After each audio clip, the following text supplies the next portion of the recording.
Good morning, kids. Before some days, I started lesson 1. Lesson is about the advent and expansion of the British power in India. Bharat में British शक्ति का power का आगमन कैसे हुआ और उनका विस्तार कैसे हुआ, ये लेसन है। किस प्रकार से भारत की संपदा को देखकर भारत के लोग व्यापार के उद्देश्य से हमारे देश में आए और किस प्रकार से उन्होंने हमारे देश को गुलाम कर दिया, ये हमने पढ़ा था। उसमें अलग अलग कंपनियां, जैसे पुर्तगीज, पहले पुर्तगीज आए, फिर डच आए, फिर इंग्लिश आए, उसके बाद फ्रेंच आए। आज हम स्टार्ट करेंगे page number 3, decline of Mughal empire and the consolidation of British power in India. Mughal साम्राज्य का पतन और किस प्रकार से ब्रिटिश पावर इंडिया में स्थापित हुआ, किस प्रकार से मजबूत हुआ, वो आज हम पढ़ेंगे। The Mughal empire was established by Babur in 1526। 1526 में बाबर ने मुगल साम्राज्य की स्थापना की। It gained stability, earned fame and became powerful by the efforts of Akbar. Akbar के प्रयासों से मुगल साम्राज्य को स्थायित्व मिला, उन्होंने मुगल साम्राज्य ने प्रसिद्धि प्राप्त की और शक्तिशाली बन गया। Began to disintegrated after the death of Emperor Aurangzeb, और औरंगजेब की मृत्यु के बाद वह साम्राज्य बिखराव होने लगा, उसका पतन होने लगा। The successors were at war to acquire the throne of the Mughal Empire। और उसका जो मुगल साम्राज्य उत्तराधिकारी बाद के जो राजा थे, वह मुगल साम्राज्य की गद्दी प्राप्त करने, उसके सिंहासन को प्राप्त करने के लिए एक दूसरे से लड़ाई करने लग गए। The claimants of throne took help from the chieftains of the empire। और जो क्लेमेंट्स जो थे, जो दावेदारी कर रहे थे कि नहीं ये राज्य हमको चाहिए, हम इस राज्य के दावेदार हैं, हम वो हैं, जो एम्पायर है, एम्पायर के जो प्रमुख है, उनसे उनको सहायता मिलती थी। Consequently, Mughal emperors had to concede to the demands of the chieftains and amirs। और उसका परिणाम क्या हुआ कि जितने भी मुगल एम्परर थे, उनको जो चिफेंट्स और जो आमिर्स जो थे, उनकी डिमांड को मानना पड़ा। The later Mughal emperors were simply puppet rulers in their hands। और बाद के जो मुगल एम्परर थे, उनके हाथों की कठपुतलियां थे। They could not check the decline of the empire। वे साम्राज्य के पतन को नहीं रोक सके। During the declining phase of the Mughal empire, several states like Bengal, Hyderabad, Awadh, Punjab, Bharatpur, the regions from Pune to Gwalior headed by the Marathas, Mysore and Karnataka became fully independent। जब मुगल साम्राज्य का जो पतन चला था, उस समय में कई राज्य जैसे कि बंगाल, हैदराबाद, अवध, पंजाब, भरतपुर और दूसरे क्षेत्र, the regions from the Pune to Gwalior, और वे क्षेत्र जो पुणे से लगाकर ग्वालियर तक के जो क्षेत्र थे, जिनके प्रमुख कौन थे, मराठास थे, मैसूर वाले थे, कर्नाटक थे, वे सभी क्या हो गए, इंडिपेंडेंट हो गए। क्या हो गए, इंडिपेंडेंट, स्वतंत्र हो गए। These states greatly contributed to the fall of the Mughal empire. और मुगल एम्पायर के पतन में इन राज्यों का सबसे बड़ा योगदान है। इन राज्यों के कारण मुगल एम्पायर का पतन हो गया। मतलब उन्होंने ऐसे कार्य किया कि भाई मुगल एम्पायर का पतन हो गया। Attacks from rulers like Nadir Shah of Iran and Afghan ruler Ahmad Shah Abdali sounded the death nail for the Mughal empire. और जो रूलर्स जैसे कि नादिर शाह, जो कि ईरान का था, और अफगान रूलर अहमद शाह अब्दाली, उन्होंने क्या किया, मुगल एम्पायर में आखिरी कील ठोक दी। डेथ ऑफ मेल मतलब कि मृत्यु की, मतलब sounded the death nail for the Mughal empire, मतलब मुगल एम्पायर के लिए पतन की वो घंटी बजा दी, उन्होंने मृत्यु की घंटी बजा दी। द ब्रिटिश टूक full advantage of this political chaos and crisis. और इस प्रकार जो मुगल साम्राज्य में जो अराजकता फैली हुई थी, अव्यवस्था फैली थी, उसका अंग्रेजों ने बहुत बड़ा फायदा उठाया, पॉलिटिकल फायदा उठाया। जो पॉलिटिकल जो अराजकता थी, अव्यवस्था थी, उसका अंग्रेजों ने भरपूर फायदा उठाया। East India companies trade with India and business rivalries। अब ईस्ट इंडिया कंपनी का भारत के साथ और दूसरे व्यापारिक प्रतिद्वंदियों के साथ बिजनेस किस प्रकार से हम ये पढ़ेंगे। The East India company was founded under a 15-year charter issued by Queen Elizabeth of Britain on 31st December 1600 for trade with India and the eastern countries।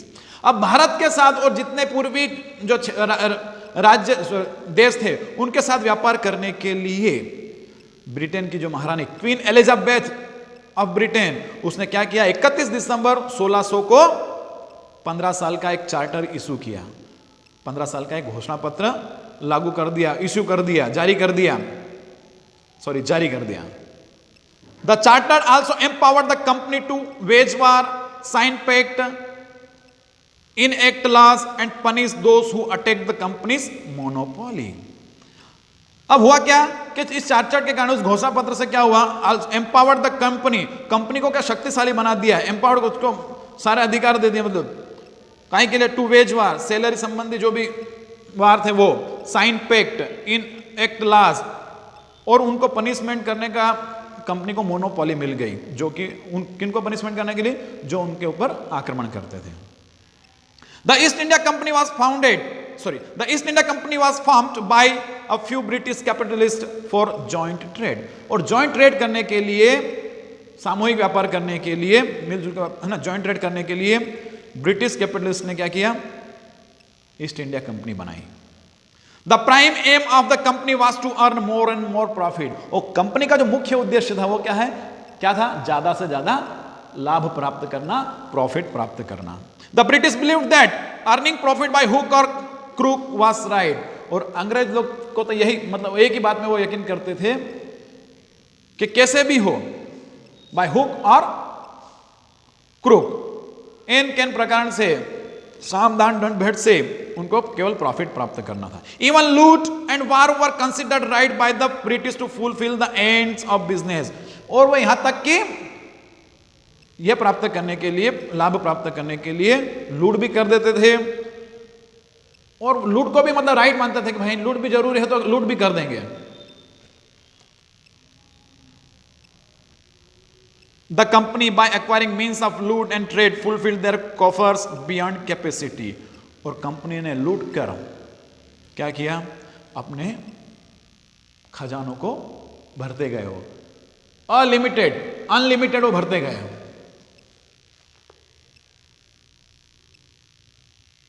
The company also had political ambitions along with consolidating its hold over trade, व्यापार पर तो अपना वो अधिकार जमाना चाहते थे, लेकिन साथ ही साथ उनकी राजनीतिक महत्वाकांक्षाएं भी थी। The British had analysed the political weakness of India, अंग्रेजों ने भारत की जो पॉलिटिकल वीकनेस थी, जो राजनीतिक कमियां थी, कमजोरियां थी, उनका एनालिसिस किया, उनके बारे में उन्होंने पूरी खोजबीन की, मतलब कि उनका विश्लेषण किया, कह सकते हैं अपन। They thought that acquiring political power would be profitable for their trade, और उनका यह मानना था कि व्यापार करने के लिए, व्यापार में लाभ प्राप्त करने के लिए पॉलिटिकल अगर पावर भी प्राप्त करना पड़े, मतलब उसको सही मानते थे। वो मानते थे कि अगर हमको व्यापार में वृद्धि करना है, व्यापार में लाभ कमाना है, तो पॉलिटिकली रूप से भी हमको मजबूत बनना है। And soon they started to work to achieve this goal, और तुरंत ही उन्होंने इस उद्देश्य को प्राप्त करने के लिए काम शुरू कर दिया। Earlier employees of company were corrupt and greedy, शुरुआत में कंपनी के जो एम्प्लॉयज थे वो क्या थे, करप्ट, भ्रष्टाचार करते थे, और लालची थे, ग्रीडी थे वो। They accepted bribe, वो घूस लेते थे। Their intention was to earn as much as possible, और उनका उद्देश्य था कि ज्यादा से ज्यादा कमाया जाए, यह उनका उद्देश्य था, जितना हो सके उतना कमाए वो। Expansion of east India company in India, अब भारत में ईस्ट इंडिया कंपनी का विस्तार कैसे हुआ। The East India Company started trading in India but failed to establish business centre और colony in India.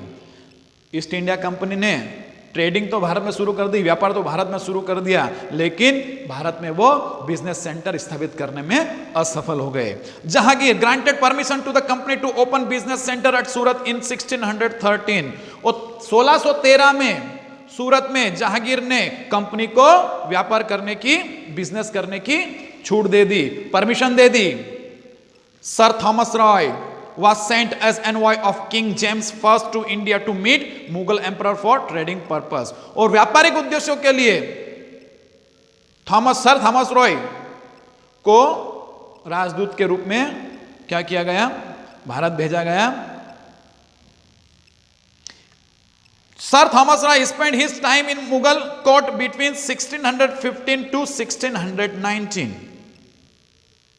Sir Thomas Roy जो था उसने मुगल कोड में 1615 से लेकर 1619 तक अपना समय बिताया। He got approval from Jahangir to establish business centers in different parts of the Mughal Empire।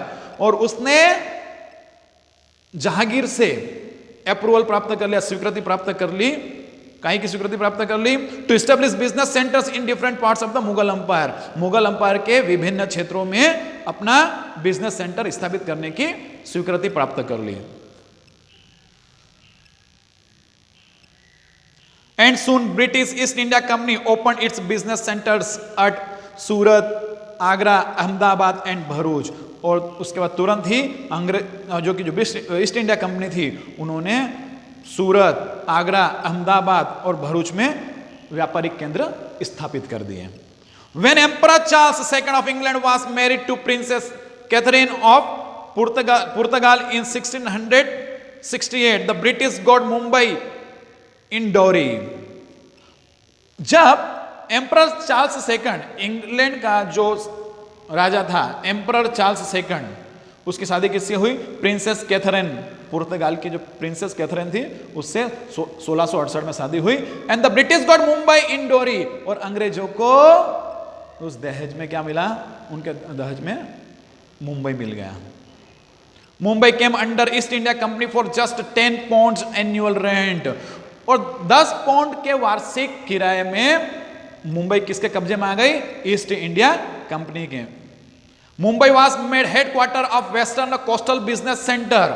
और वेस्टर्न कोस्टल बिजनेस सेंटर का जो हेडक्वार्टर किसको बनाया? मुंबई को। कब? इन 1687 इन प्लेस ऑफ सूरत। सूरत के स्थान पर मुंबई को हेडक्वार्टर बना दिया गया। कब? 1687 में। On the eastern coastal areas also, the company established business center at Machilipatnam, Madras, जो आज कहां पर है? आज क्या नाम, किस नाम से जाना जाता है? चेन्नई, बेंगल, हरिहापुर, बलसोर, हुगली, पटना एंड कासिम बाजार। अब जो ईस्टर्न कोस्टल एरियाज जो थे वहां पर भी द कंपनी ने क्या किया? अपने बिजनेस सेंटर स्थापित कर दिया। कौन सी जगह थी वो? मछलीपट्टनम, उस समय का मद्रास जो आज क्या है? चेन्नई है, बंगाल, हरिहापुर, बलसोर, हुगली, पटना और कासिम बाजार। The company made desired benefits in trading in the areas lying between eastern and western coastal areas. और वे क्षेत्र जो कि ईस्टर्न और वेस्टर्न कोस्टल एरिया में के बीच में थे, वहां पर क्या हुआ? कंपनी ने व्यापार के द्वारा अपने जो मन चाहे बेनिफिट्स प्राप्त किए। The company built forts in Mumbai and Calcutta and made adequate security arrangements here. अब कंपनी ने क्या किया? मुंबई में और कलकत्ता में क्या बनाए? किले बनाए और वहां पर सिक्योरिटी के इंतजाम कर दिए। इन 1717 में the East India company acquired important trading facilities from Mughal emperor Farooq सियार। और 1717 में ईस्ट इंडिया कंपनी ने क्या किया? मुगल एम्परर फारूक सियार से ट्रेडिंग फैसिलिटीज प्राप्त कर ली, महत्वपूर्ण व्यापारिक सुविधाएं प्राप्त कर ली। John Surman and William Hamilton paid a courtesy visit to the emperor. और जॉन सैरमोन और विलियम हैमिल्टन वो क्या? उस एम्परर से शिष्टाचार, उन्होंने शिष्टाचार भेंट की, ऐसे मिलने गए वो। The emperor was seriously ill. वहां का जो एम्परर था वो एम्परर वो बहुत ही गंभीर रूप से बीमार था। And elected emperor the emperor got cured after following to the advice of William Hamilton. और विलियम हैमिल्टन की सलाह से वो बीमार जो सम्राट था, एम्परर था, वो सही हो गया, स्वस्थ हो गया। And elected emperor issued 3 decrees providing a lot of facilities to the company. और उस एम्परर ने क्या हुआ, इसके बदले में 3 डिग्रीज, एक हुक्मनामा पेश दिए क्या भाई, an elected emperor issued 3 decrees providing a lot of facilities to the company. उन्होंने एक हुक्मनामा जारी कर दिया और उनको बहुत सारी सुविधा दे दी। Thank you very much.